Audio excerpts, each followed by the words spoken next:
አንድ ጥያቄ ልጠይቃችሁ። ባዶ ብርጭቆ ይዛችሁ የተጠማን ሰው ማጠጣት ትችላላችሁ? የማይቻል ነው አይደል? ግን ብዙዎቻችን በፍቅር ግንኙነታችን ውስጥ የምናደርገው በትክክል ይህንን ነው። የራሳችንን ማንነት በሐዘን፣ በባዶነት፣ በንዴት ደርቆ እያለ ለሌላው ሰው ፍቅር ለመስጠት እንሞክራለን። መጨረሻው ምን መሰላችሁ? የገዛ ራሳችንን እስር ቤት በገዛ እጃችን መገንባት። ዛሬ የምነግራችሁ ታሪክ ራሳችሁን የምታዩበት መንገድ ለዘላለም ይቀይረዋል። ሳራ ትባላለች።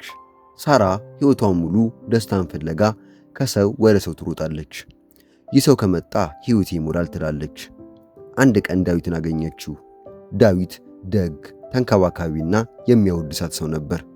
መጀመሪያ ላይ ግንኙነቱ እንደ ማር ይጣፍጥ ነበር። ነገር ግን ሳምንታት እያለፉ ሲሄዱ ሳራ አንድ በሽታ ያዛት፣ የጥገኝነት በሽታ። ዳዊት ለ5 ደቂቃ ስልኳን ካልመለሰ ዓለሟ የሚፈርስ ይመስላታል። ከጓደኞቹ ጋር ከወጣ አልወደደኝም ብላ ታዝናለች። ዳዊት በሰጣት ቁጥር እሷ የበለጠ ትጠማለች። ለምን መሰላችሁ? የእሷ የፍቅር ብርጭቆ ከስሩ ተበስቷል። በውስጧ ራሷን የመጥላትና የባዶነት ቀዳዳ ስላለ ዳዊት የሚቀራላት ፍቅር ሁሉ በዛ ቀዳዳ በኩል ይፈሳል። እሷን ባዶ ሆና ትቀራለች። ዳዊትም እሷን ለማርካት ሲል የራሱን ብርጭቆ አድርጎ ይጨርሳል። ይህ የባዶ ብርጭቆ ቲዮሪ በሶስት ዋና ዋና ነገሮች ይከፈላል። አንደኛ፣ የጥገኝነት ወጥመድ። ደስታህን በሌላ ሰው እጅ ላይ አታስቀምጥ።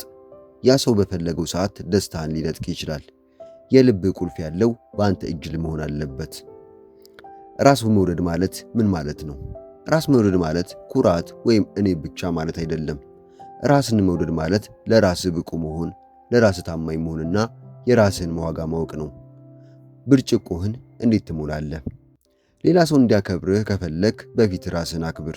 ዛሬ የምትሰራው ስራና የምታሳየው ማንነት ነገ የምትኖርበትን ህይወት መሆኑን አትርሳ። ሳራ መጨረሻ ላይ ምን እንዳደረገች ታውቃላችሁ? ከዳዊት ፍቅርን መጠበቅ አቆመችና ወደ ውስጧ ተመለከተች።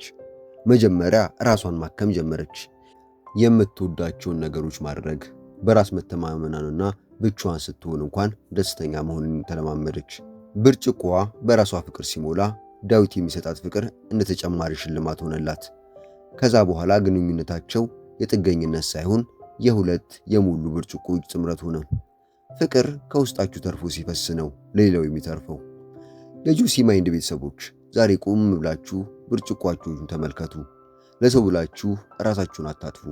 ዛሬ በቸልተኝነት የምታሳልፉት ማንነታችሁ ነገ የሚቆጭባችሁ ወጥመድ እንዳይሆን ተጠንቀቁ። ይህ ቪዲዮ አዲስ እይታን ከሰጣችሁ ላይክ አድርጉት። እናንተስ ብርጭቆአችሁ ሞልቷል ወይስ ባዶ ነው? ሐሳባችሁን በኮሜንት አጋሩን። እንደ ንስር አሮጌን ባዶነት ማንነታችሁን ጥላችሁ በአዲሱ ጥንካሬ ተነሱ። በቀጣይ ቪዲዮ እስክንገናኝ ድረስ መልካም ቀን።